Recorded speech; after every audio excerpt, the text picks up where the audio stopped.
Hi everyone, my name is Moira Loader. I'm the Religious Education Coordinator at St John Bosco College at Engadine, and today just wanted to run a short masterclass with you on the Buddhist tradition and the significant practice of Wesak, also known as Vesak with a V. It just depends on the culture and the language of the Southeast Asian country that it refers to. So I will probably switch between the two, but it means the same practice in each case. So first of all, that picture I think really sums up what Wesak is. You have a Buddhist temple there surrounded by light, and light is the main factor of Wesak. If you only have to talk about one part of Wesak, you need to mention light because that's what it's all about. So let's firstly, before we begin, take a look at what our syllabus asks of us. As with any significant practice, you need to be able to describe it. Now they give you three options. You only take one option, and in this case, your option will be Wesak. When they talk about the practice, they mean the entire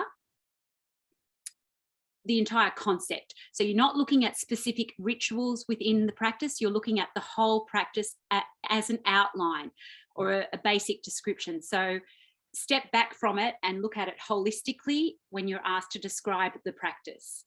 However, in the next dot point where it says demonstrate how that practice expresses the beliefs of Buddhism, that's when you'll be going into specific rituals that occur within the practice.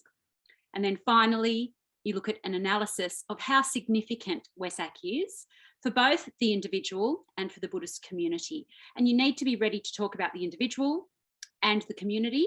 And sometimes you might just get a question that says, analyse the significance of this practice for Buddhists, in which case you would mention both the individual and the community. But be ready on either of those, because in the HSC, if we ask about the individual, we only mark you on your response of the individual and vice versa with the community. So it's important to read what the question is asking. Okay, so what is Wesak?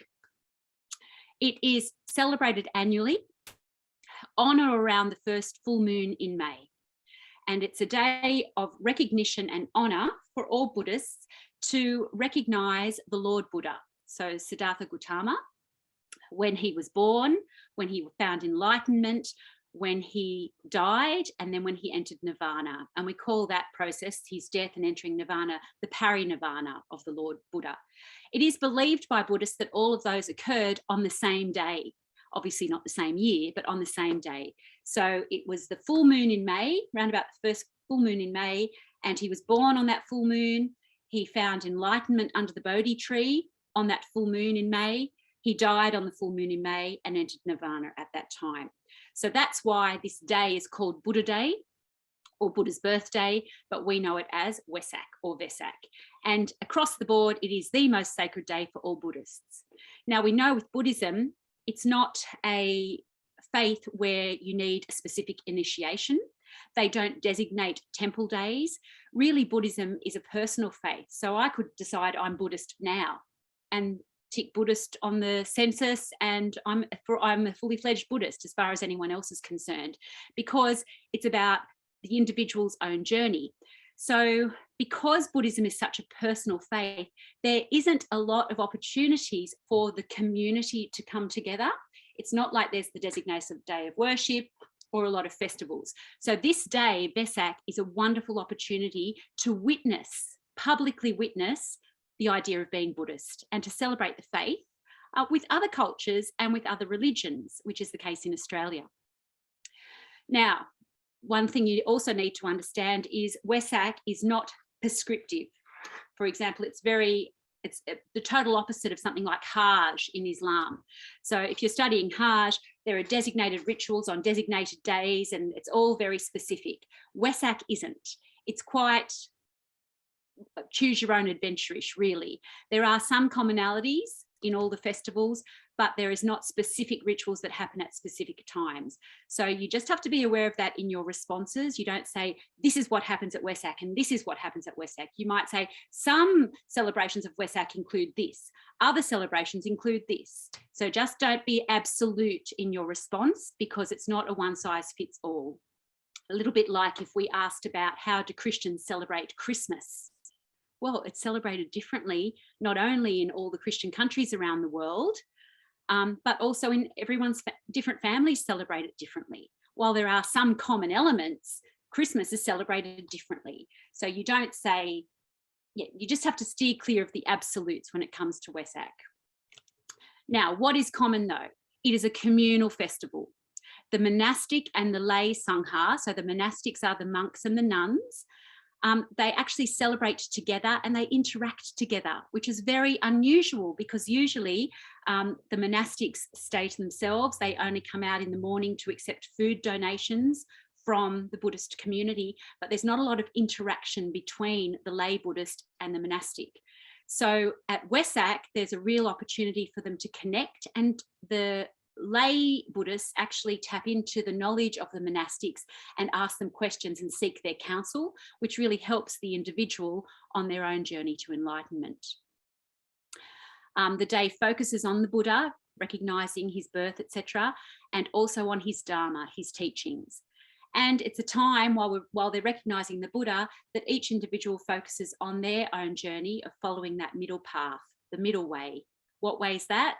The Eightfold Path, that idea of journeying between the extremes of indulgence and asceticism and finding that middle path by following the Dharma of the Buddha in order to attain one's own enlightenment. So there's just a quote there. Different dates in different countries, however, it is usually around the first full moon in May, and they have their own unique practices. But it's about peace, it's about harmony, it's about gratitude, and it's about understanding the impermanence of life, that in every moment, the moment before has gone. You can't hold on to it. And so by focusing on the impermanence of life, what Buddhists do is that they don't take themselves too seriously either. They try to adopt a non-self or a non-ego approach to their life, and to look at recognizing the beauty of life and being selfless in their interactions with others. So in this diagram here, we've got a few key elements that are often seen in a Wesak festival.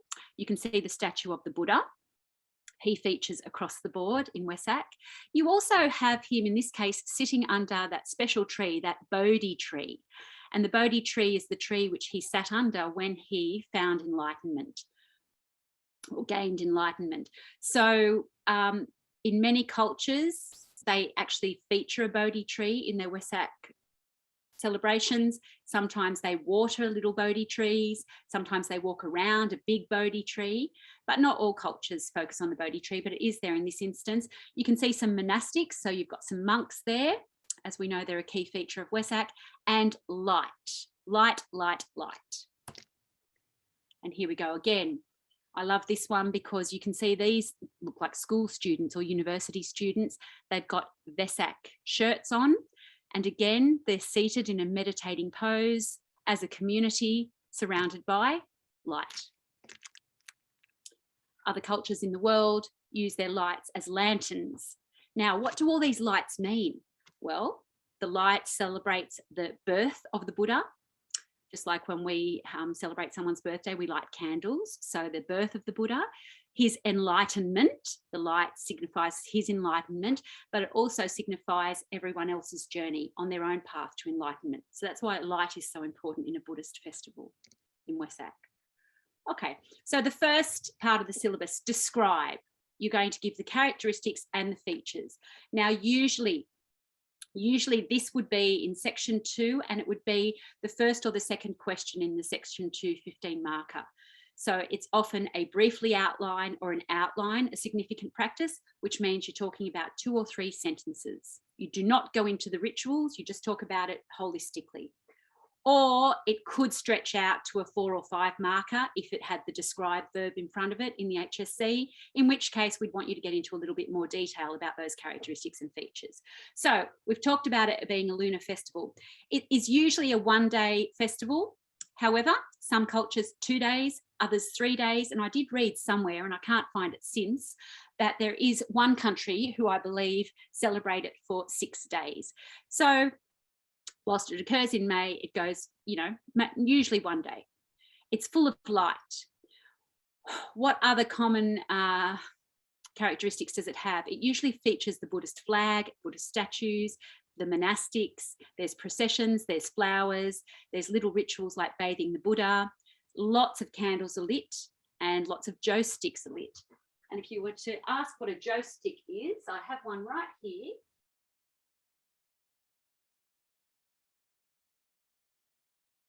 All right, so basically what we would know as an incense stick. And joss sticks tend to feature in Asian countries, and they're used a lot in Wesak and in temple worship because of the smell. So there's a distinct aroma, which is not permanent. So you smell the aroma originally, and then it dissipates, and your own sort of senses get used to it, so you don't continue to smell it, which shows impermanence. But also the joss stick itself consumes itself. It turns to ash, which we know is another indication of what we call impermanence, which really features in Wesak. And almsgiving. So that's the idea of charity. So during Wesak, Buddhists are encouraged to make offerings to Buddha statues, but also to make offerings to others around the world. It could be other Buddhists or other people in need around the world. It's that whole idea of being charitable and showing compassion, which we know are the teachings of the Buddha. So here's some imagery. Top left here, you've got that Buddhist flag. So most Wesak festivals will start with the hoisting of the Buddhist flag. You've got your candles. Down in the bottom left, you can see some people there burning joss sticks. So they've got that incense above them, and they obviously are in a temple. So they've got a shrine in front of them, and they're showing sense of personal worship. You have the monastics. Right, you can see people behind the monastics dressed in white, which is often too a feature of Wesak. Top right corner, statues of the Buddha surrounded by flowers, and they really feature a lot in Wesak as well.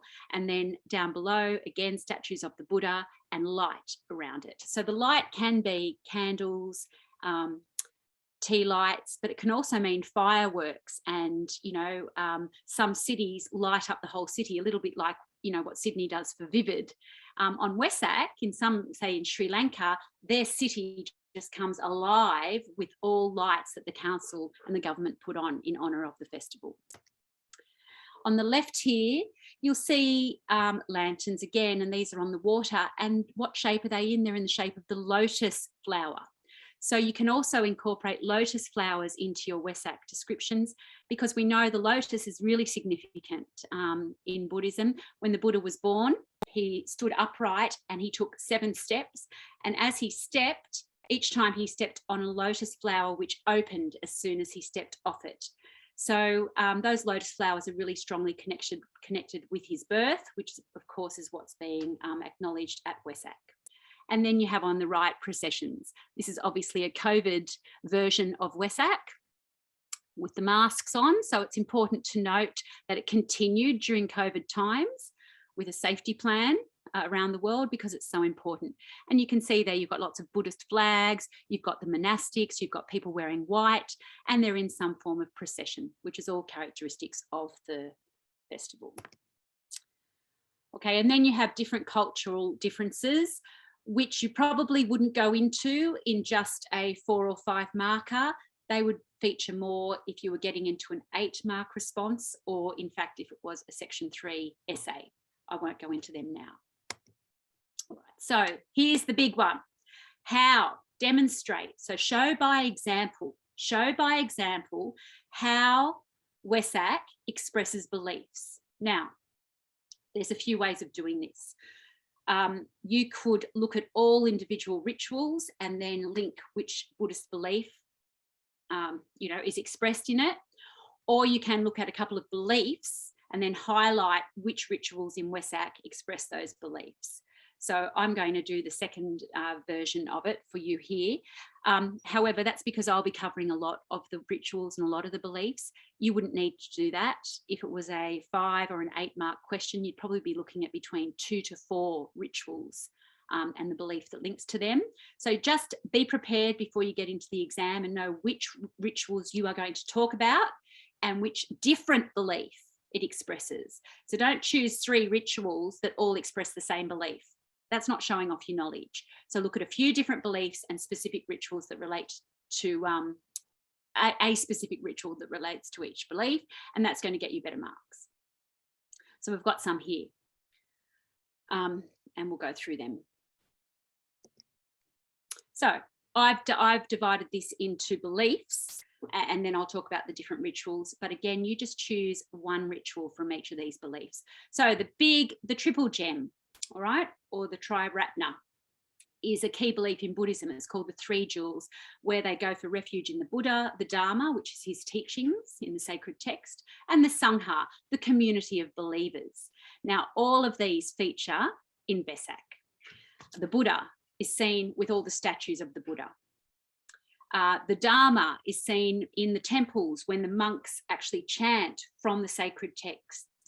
The Dharma is also seen in the way the average Buddhist tries to adopt Buddhist teachings and to refocus their mind about the teachings of the Buddha to really adopt in their own lives. It's like a spiritual reboot each year for them to refocus on the Dharma of the Buddha.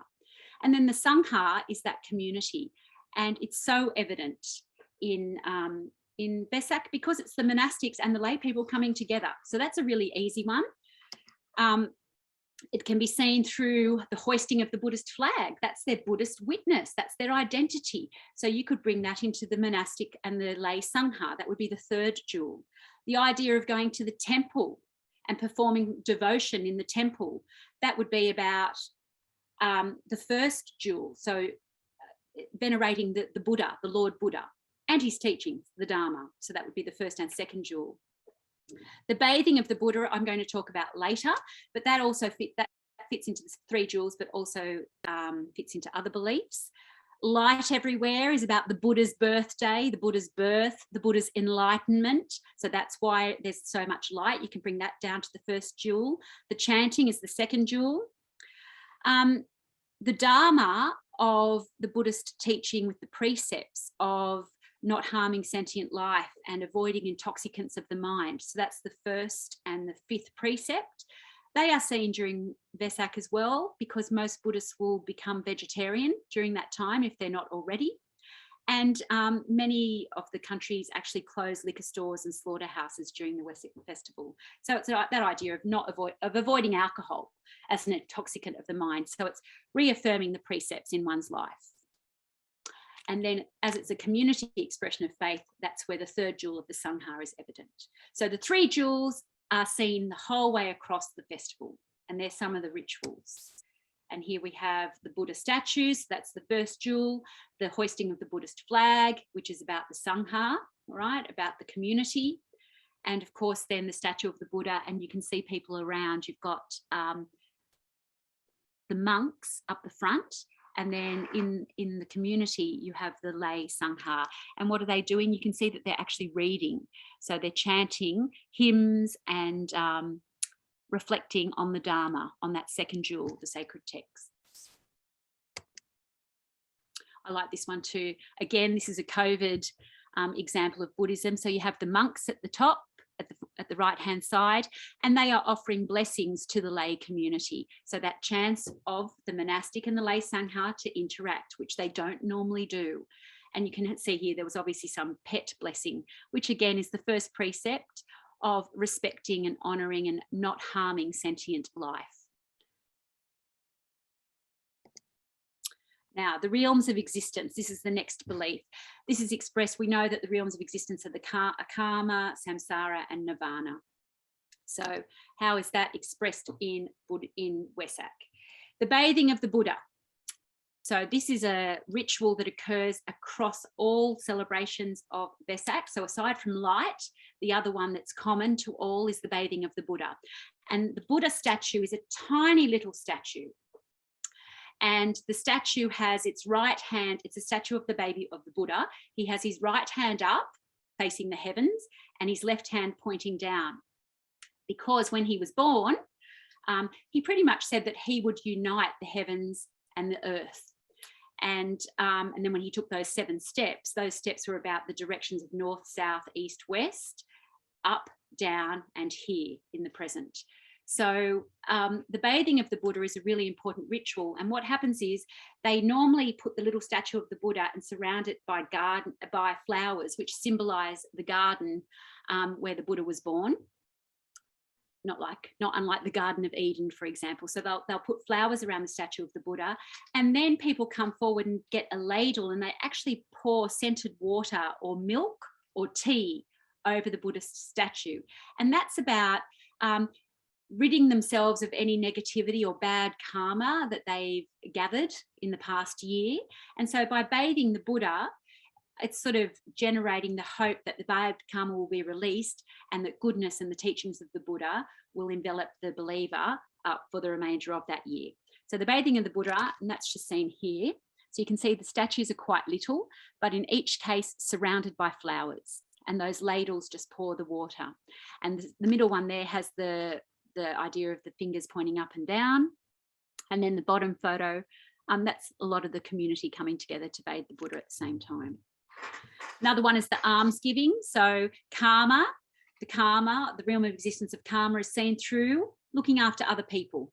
So what goes around comes around. So Buddhists believe if they are generous to others, that they'll earn karmic merit, which will either come back to them in this current life, but probably more important, will mean that it will be stored up for a more favourable rebirth, which is that samsaric cycle. So if we go back to the realms of existence, karma is the consequential reactions to actions. Samsara is that never-ending cycle of birth, death, and rebirth, which a Buddhist is on. So by gaining good merit in karma, it means they'll be rewarded with a more favourable rebirth in their following life.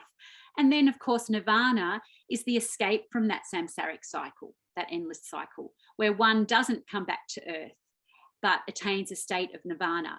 And in order to attain that state of nirvana, one must have found enlightenment in the lifetime. So what does a Buddhist do? They're constantly striving to earn good karma, and to hopefully, whether it's this lifetime or another one, the whole end game is to find enlightenment. And when one does find enlightenment, that means that they've got the exit ticket to escape that samsaric cycle and enter the state of nirvana. So the lanterns and the candles, again, are expressions of light, seeking of enlightenment, and the interactions with the monastics are about learning and taking on the Buddhist Dharma so they can be better, live better, and have more of a chance of attaining enlightenment in their life. So they're the realms of existence. It's a bit more information about the bathing of the Buddha, which you can look at another time. Now, this is my favourite for Wesak. The marks of existence. So we know that there's 3 marks of existence. The concept of suffering, which we know is called dukkha, that dukkha exists, it's a part of life. With life comes suffering. Secondarily, that's concept of impermanence, that nothing is permanent. So you need to free yourself from attachment because nothing's permanent. There's no point becoming attached or have desire to hold on to things because it's all fleeting, it's all impermanent. And that's called anicca. And then finally, anatta is that sense of removal of ego, of not being selfish, of being selfless. So how are these seen in Wesak? All right. By burning those joss sticks. So I showed you the joss stick earlier and the candles consume themselves, the joss sticks turn to ash. That's a perfect example of impermanence, anicca. Use that, lead with that one, it's a really good one. Any sense of offering is a sense of anatta or selflessness or non-ego. So what is offered? The Buddhists offer flowers to the statue of the Buddha. They bring forward offerings of tea, of fruit, and these are often beautifully packaged, and the idea being that they get given to other communities who are in need. So it's a sense of almsgiving, which is a sign of the mark of existence of anatta. Those flowers and fruit that are around the statues of the Buddha also decay. The fruit rots, the flowers decay. That's a sign of impermanence, anicca. And then in some cultures, as the monastics are speaking to the lay people sort of wash their hands, which is a real sign of selflessness again, and that's where that anatta comes in. And here you have the joss sticks, the flower offerings, the fruit offerings. Okay. Again, this one's got it all, this particular picture. So this really sums up Wesak. You've got the statue of the Buddha up here. You've got fruit offerings. on the second level, flowers everywhere, big candles, and then you have the monk lighting some joss sticks. And here are people bringing forth their offerings. So they actually have the joss sticks, the candles, and the flowers. Exactly what I've spoken about. All signs of impermanence, all signs of anicca. And these people are wearing white. Why do people wear white in Vesak? Only some cultures do. It's a sense of being equal as Buddhists. So by wearing white, you're removing that sense of fashion and identity, and that you're all pilgrims, you're all adherents who are equal in the faith. And so that's why it removes themselves again of their ego, and it's a sign of that anatta, of selflessness, because it's not about how they look, it's about who they are and their journey to enlightenment. So wearing of white can also be incorporated there. Here's some example of the monks with their bowls, and adherents, lay sangha, putting in fruit or flowers into the monk's bowl as offerings too. And here you've got monks walking the streets. These are young boys. This would probably be Tharavadan, so probably Thailand, walking the streets, getting donations of food from the lay sangha. And again, a COVID example down below. It's good if you can bring in contemporary examples. So don't be frightened to talk about how different cultures adapted their Wesak festivals for COVID, because it just means you're then keeping up with the times. You're making it a living religious tradition, and that's all the stuff we like as markers to read about. Now, the Four Noble Truths. This is evident as well in Wesak, okay? So we get the whole idea of suffering, about that desire or tanha causes the suffering, and that in order to reduce the suffering, you need to reduce desires, and that is helped by following the Noble Eightfold Path. So there's your Four Noble Truths. How is that seen in Wesak? All right, the lotus, that beautiful symbol. We talked about when the Buddha was born, he stepped and lotus flowers opened in his path. But the lotus is used throughout Buddhism because it is that beautiful symbol of overcoming suffering. So the lotus seeds itself in the bottom of a pond, in the dark, in the mud. It's disgusting. So in the suffering as such, the lotus seeds itself there, and then it grows up through the murky waters of the pond, the big long stem all the way up. And then when it reaches the surface of the water, the pond, the lotus opens up to the most magnificent flower. So Buddhists love lotus because it shows that whole idea of moving out of the suffering and being beautiful, overcoming it, just like the lotus flower does. So any signs of lotus that you see at Wesak, you can link to the First Noble Truth, or in fact to the Four Noble Truths, because it's about overcoming that suffering. So the lotus symbolism really helps you there. The counsel with monastics, advice on the Eightfold Path, the opportunity to engage in meditation really means the adherent can focus again on their own journey to enlightenment and how they're following the path. And in some cultures, they release caged animals. So they might release birds or fish. And what that does is it just is a beautiful symbol of liberation, freedom from captivity. And what is enlightenment? Enlightenment is freedom from captivity, because once one is enlightened, when they die, they can then escape that samsaric cycle, which Buddhists call endless, like it's a captive cycle. Buddhists want to escape it. And so that's what that whole idea of liberation means. So by releasing animals, it's a sign of escaping the samsaric cycle, which is by following the Eightfold Path in order to attain enlightenment, in the hope one attains enlightenment. And here we get, so you can see some examples here. Again, light, lotus. So we've got paper lotuses in the middle. You've got lotus lights on ponds or rivers. And then you have monks meditating on the right, and releasing of some birds there on the bottom. So these are all rituals that you could talk about in Wesak. Now, the final part of the syllabus is the significance of this practice for the individual and the community. It feels like I'm repeating myself. I'll let you read all this, but really what the significance is, For the community, it's a chance for them to be communal, to communally witness to the Buddhist faith. That's the big one. To acknowledge the teachings of the Buddha, to acknowledge the Buddha as their teacher, to celebrate the Sangha, to refocus as a community on doing good and alms giving and looking after the poor and showing compassion. So there's all those things for the community. For the individual, it's the same stuff. You just make it about the personal adherence. So it's about the adherence, public witness to his faith or her faith, to the teachings of the Buddha, to being part of the Sangha, but that during all this celebration, that the individual adherent focuses on their own journey to enlightenment and how they are following the Noble Eightfold Path.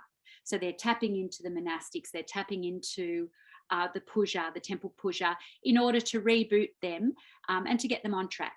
And so doing things like being vegetarian or avoiding alcohol during the Wesak festival, again, reboots or refocuses, reaffirms the faith of the adherent. So I know it sounds a bit wishy-washy, but you've really just got to incorporate all the different things and tie it into what it means to the adherent. What you will find is, though, they will not ask you in a 15 marker to express beliefs and then to talk about the community and the individual.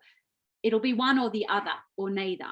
So if you are asked about the impact or to analyze the significance of the practice for the individual and or the community, you can still bring all those rituals in and how they connect to beliefs. So a little bit what we've just talked about before can come into this section, particularly if it's an 8 marker.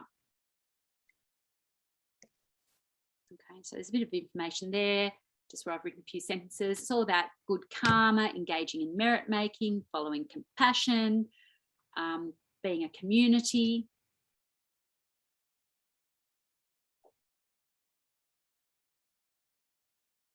Okay, that journey to enlightenment's really important. And to celebrate being Buddhist with other members of the community. You can see there are some Buddhist terms. Always helps if you can bring in terminology. So rather than just saying impermanence, say anicca. Rather than saying non-self, say anatta. Use the word dukkha for suffering, because that's meta language that's going to be rewarded in the HSC. And you've got sila there and prajna.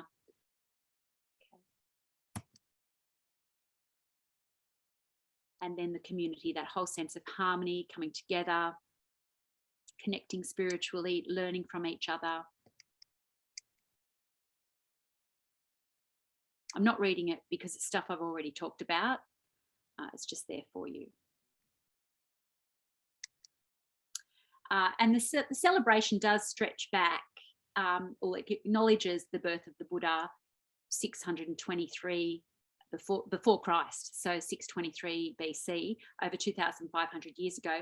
But they've only really been celebrating Vesak itself since 1950. So it's a relatively new celebration, recognising an ancient concept.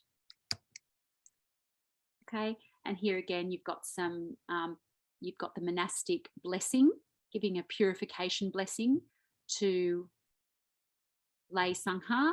And here you've got the monastics, you know, again, connecting with the lay Sangha. So that's a really important part of Wesak, because the monastics and the lay do not come together outside of Vesak. The monastics stay enclosed and just walk the streets every morning for their food donations. And they don't really project their faith onto, they're about their own enlightenment and the enlightenment of the monastic community.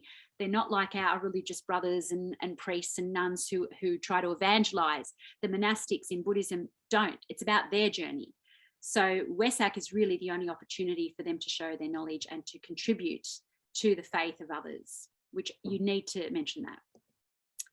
All right, now I did talk about some variantal differences and some cultural differences. You would only bring these in if it was an 8 marker, or if you had, God forbid, 20 mark response on Wesak. That would be hard going. But if you do, and they can ask it, they can ask just one, the exam committee could ask you to write a 20 mark response on one aspect. And in which case you need to have some aces up your sleeve to pack this out.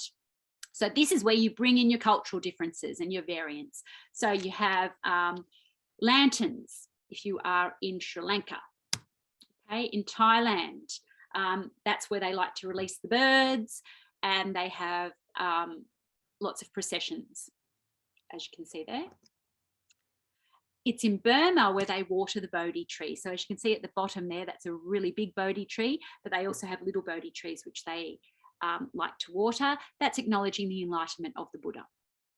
And there also in Burma is the releasing of animals, except what they do is they get fish from ponds that are about to dry up because of the dry seasons coming in. So they get the fish, and then they take them and they release them in fresh water into another body of fresh water, which is a sign of showing respect for sentient life, which is that first precept, but also anatta, that sense of selflessness and alms giving in a way. And, you know, by releasing, it's again, all ties into releasing oneself and being liberated from that endless cycle of birth, death and rebirth. So it sort of ties into the individual's own path to enlightenment. All right, then in Nepal, I really like this. This is it's called the thangka. It's a huge cloth. As you can see, it's really, really big. And they actually sun it. And they believe that it's about, again, karmic merit, but by absorbing the powers of the sun, it promotes peace and harmony and good health to the community. So that could be really good too if you're talking about the significance of Wesak for a community. You could bring in the Nepalese community and how they sun the thangka. Here's caged birds as well. Now, this was done again in COVID time, so you can see there's no people around. But the Nepalese community still made a very public release of caged birds, symbolising liberation, escape from the samsaric cycle, etc. Now, Australia. I love talking about Australia's version of Wesak because we only have just over 2% of Australians adhere to Buddhism. So it's not like Australia as a whole or Sydney as a whole can do this big festival that encapsulates the whole community. It's quite a small target audience. So what Australia does that's really different to a lot of the rest of the world is they make it a cultural festival, and they invite a lot of, they have Indigenous performers, they have people, a lot of dignitaries who aren't Buddhist, but they have it as an interfaith cultural festival, and they really open it up. They want you and I to go to it. It's normally held on the first full moon in May, and the one in Sydney is held at Darling Harbour each year. So, you know, look it up and head in there one year and you'll see the bathing of the Buddha and all the light and the processions and the offerings and the candles and the flowers and the fruit and all the things we've spoken about in a pared back way. It's not quite Sri Lanka or Thailand's, you know, spectacle, but it's still significant. So this is actually in Perth, and these are monastics. So the ones in brown are the female monastics. Again, it's sometimes hard to know they're women because they shave their head as a sign of anatta, of non-self, of removal of ego. So they're the female. The males are in the lighter brown robes. And on this day, on this Vesak day, you've got the Buddha, you've got the flowers, etc. They've asked people to adopt the precepts into their life for the first time. And so this little ritual, I think, is quite beautiful. So I think that was this year. I think that was this year in Perth. And now I'll let you look at these yourself. But this first little clip talks about all the different celebrations that happen around Australia in the different cities. But this one here, I just want to show you briefly. Hopefully it will come up.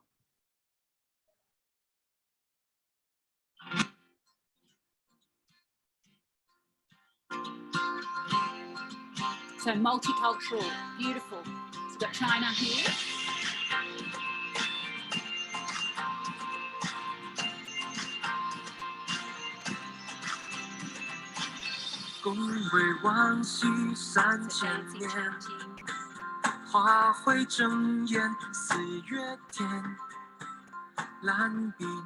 Love this. Interfaith again. The parade of the monks.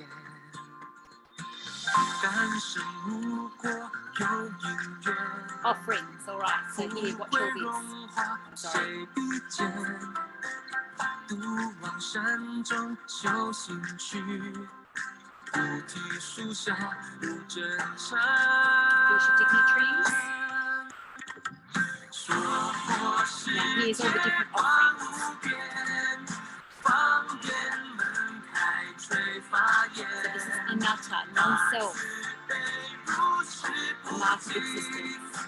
说法随即万一遍，归一定理是准见，觉知心法。 Great compassion. Anyway, I'll let you look at that in your own time, but it's quite a good one. Sorry, I'm trying to get myself back. Here we go. Okay, and then moving on. So it is good, particularly if you get an essay, if you can incorporate what goes on in Australia, it just makes it local and relevant. And again, it shows how Buddhism is a living religious tradition. All right, so what are some of the questions we can get asked? It's usually it features in a 15 marker. So in something like this, you're outlining, that would only be 3 marks. You just need to mention first full moon in May, communal festival, honouring the birth, death, enlightenment, and parinirvana of the Lord Buddha. Done. Okay. And then how does it express one belief of Buddhism? So choose the 3 jewels, or choose the marks of existence, or choose the 4 noble truths, and then talk about a couple of rituals that occur that express that belief. Right. Then you've got this one. You've got your quote. So we know if we get a quote, we need to engage with that stimulus, or else you're not going to get the marks. It's worth 8 marks, this question. If you don't engage with the quote, you're not arming yourself to achieve that top band. So you need to engage. You've got to acknowledge the quote. And here we talk about, again, how are the beliefs of Buddhism reflected in one practice? Now, the practice is Wesak. The practice is Vesak. The rituals are the things like the bathing of the Buddha and the hoisting of the Buddhist flag. So don't get confused about ritual and practice. It's saying, how are the beliefs of Buddhism expressed in Wesak? And that's where you will then talk about maybe 2 beliefs of Buddhism. It's only worth 8 marks, 3 beliefs maybe. And then different rituals that show how those beliefs are expressed, which is all there in that PowerPoint and what I've spoken about. Now you could get, again, briefly outline the practice. They always ask the same sort of stuff. Here we go. What is the significance for the Buddhist community of the practice? It's worth 5 marks. We're only going to pay you if you talk about the significance to the community. If you talk about the individual, you're not getting paid for it. You must read the question. And here we go, 20 marker. This is holistic question, an integrated question. How does Buddhism assist adherents to follow the path to nirvana? That's the question. You now need to incorporate your significant person, if you can, your significant practice, which is Vesak, and then your ethical teachings, or 2 of the 3. But they don't specify what aspect you need to talk about, but you can. The good thing about Vesak is all of it helps in any of these questions. So because Wesak links so clearly to Buddhist belief, and the Sangha and the Buddha and the Dharma, it's all there. So you could easily incorporate Vesak into that. And here you've got another one in 216. You've got a beautiful quote. So we would want you to engage with that stimulus. Okay. And then it doesn't say talk about a significant practice, but you need to incorporate Wesak into letting go. You can talk about the release of animals. You can talk about by bathing the Buddha, and about letting go of the bad karma that may have been brought with you that year, in the year prior. You might talk about meditating, and how Buddhists, by meditating, let go of negative thoughts, let go of negative energy, and try to bring in goodness that's going to help them on their path to happiness. You could talk about the lotus flowers and how they overcome suffering. They symbolize that overcoming of sufferings, which is a guidance to the adherents about overcoming suffering in their life. And then this was 2007. So it's a long time ago, but I deliberately put it in here because it doesn't mean they won't ask 20 marks on a significant practice. Analyze how a significant practice expresses the beliefs of Buddhism. If you get that, you're going to have to talk a little bit about what, outline what Wesak is, but then you're going to have to bring in the specific beliefs that link to certain rituals, and then talk about the significance to the individual and the community. And it all ties in really well, but you've got to have a lot up your sleeve there to fill 20 marks. So that's where you're going to talk about the cultural differences, the variantal differences, how it appears differently in each country, the length of time's different, that slaughterhouses are closed or liquor stores are closed, about how in Australia you have you have smoking ceremonies and Aboriginal dancing to incorporate the multicultural, multi-faith society that Australia is, because it's all about harmony and about goodness and about good karmic merit and about acknowledging the Buddha as a person, his teachings, and about that community and where they fit in the world, because the Buddhist Sangha matter to themselves, but also matter to society. And so it's about them integrating into society, which is what we see in Australia. And I've just put here, this was actually from an HSC exam a few years ago. They had 3 quotes that then led into a holistic essay. But I think all 3 of these could also relate to Vesak. So there'd be no reason why you wouldn't memorize 1 or 2 or 3 of those and be able to incorporate them into an 8-mark response, or 1 into an 8-mark response, or all 3 of them if you had a 20-mark response on Wesak.